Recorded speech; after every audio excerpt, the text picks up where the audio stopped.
For more than a quarter of a century, members of the CALICO family have been wondering what happened to their relative, who once left home and never returned. Investigators are also haunted by the fact that no suspects have been arrested in this case. Woman.ru tells about the mysterious disappearance of a young American woman. Until her death in 2006, Patty Dole, the mother of missing Tara Calico, hoped that her daughter was alive. With age, the inconsolable woman lost her mind from grief, and each passing girl on a bicycle, she saw her baby girl.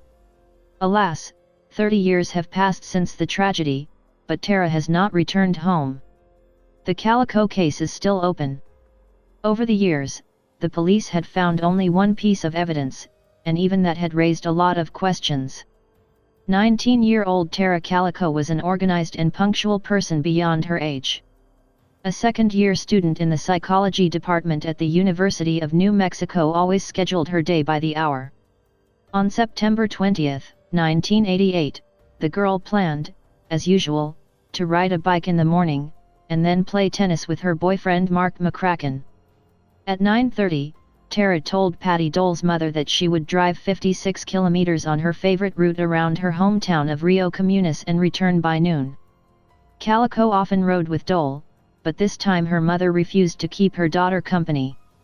Patty advised her to take pepper spray with her. In the spring of that year, Tara found several threatening notes tied to her bicycle by unknown people, but she only waved off her mother's word and instead of a means of self-defense, grabbed a player with a tape of the band Boston. When Calico didn't show up at 12:05, Dole sensed something was wrong and went looking for her careless cyclist. The woman drove along the route of her daughter and, without finding her, went to the police. It turned out that the student was last seen at 11:45 on Route 47. Witnesses reported that a white pickup truck was driving behind Tara for some time. However, no one saw the accident or the kidnapping. It was not possible to say for sure whether the car had anything to do with Calico's disappearance. A day later, 2 kilometers from Tara's house, the same tape was found. There were bicycle tire tracks on the highway a short distance away. Later, police found parts of the Calico player, which were scattered 30 kilometers east of the city. Patty was sure that Tara was trying to show the direction in which the kidnappers had taken her. Neither the student's other belongings nor her own were found. The investigation did not exclude the possibility that the girl simply ran away from home. Some media reported that on June 15, 1989, a woman from Port St. Joe, Florida, saw a girl who looked like Tara in the company of 2 men. The witness thought that Calico was following their orders. Who these people really were is still a mystery. Curiously, on June 15 of the same year, the only significant piece of evidence was found in the parking lot of Port St. Joe, a photograph. It is known that on that day, a white van was parked next to the find, in which a mustachioed man of 30 years was sitting. No one could tell if the picture had fallen out of the car. And the search for the car and its driver led to nothing. The image, taken with a Polaroid camera, showed a girl and a boy. The teenagers were lying on blankets and pillows in the van with their mouths taped shut and their hands behind their backs. Patty identified her daughter by the scar on her leg that Tara had sustained in a car accident a few years earlier. Tara's sister, Michelle, was also convinced that the captive in the photo was a relative of hers. But law enforcement agencies did not share their confidence. The FBI concluded that the picture was not of Calico, but of another girl. At the same time, employees of the British Scotland Yard, on the contrary, thought that it was Tara. Experts from the Los Alamos National Laboratory were not able to give a definite answer at all. The fact is that in 1989, Calico would have turned 20 years old, and the girl in the picture looked at least 4 years younger. Goal continued to insist on. After all, next to the captive lay Calico's favorite book, My Tender Audrina by Virginia Andrews.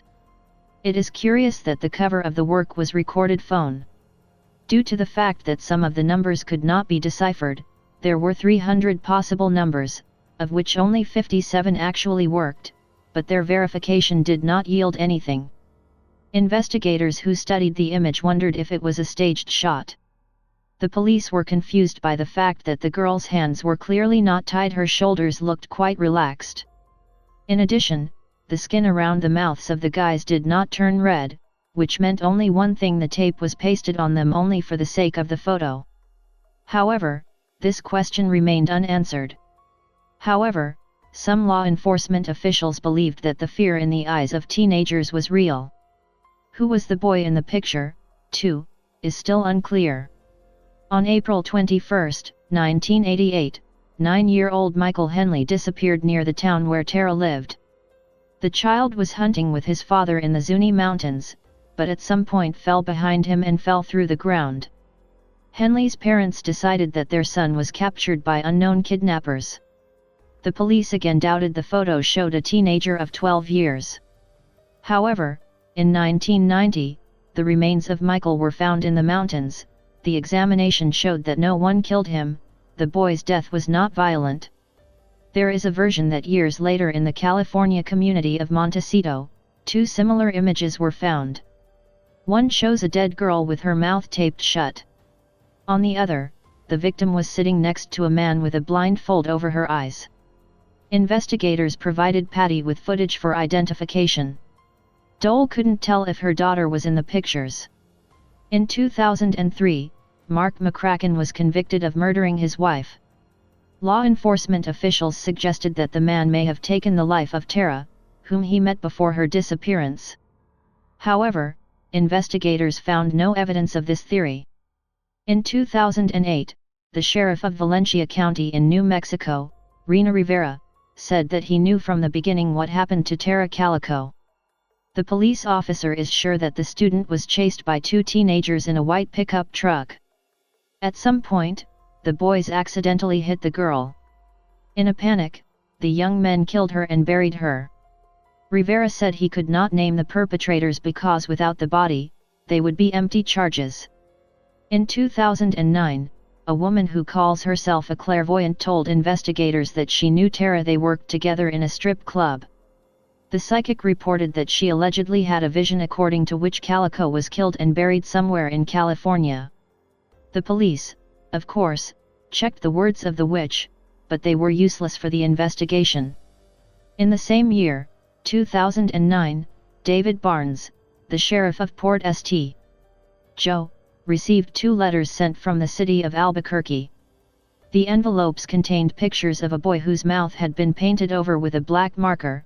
The photo resembled the same frame from 1989. Image analysis again failed to produce any results. The case of the disappearance of Tara CALICO is still open, but now law enforcement agencies do not consider the images as evidence.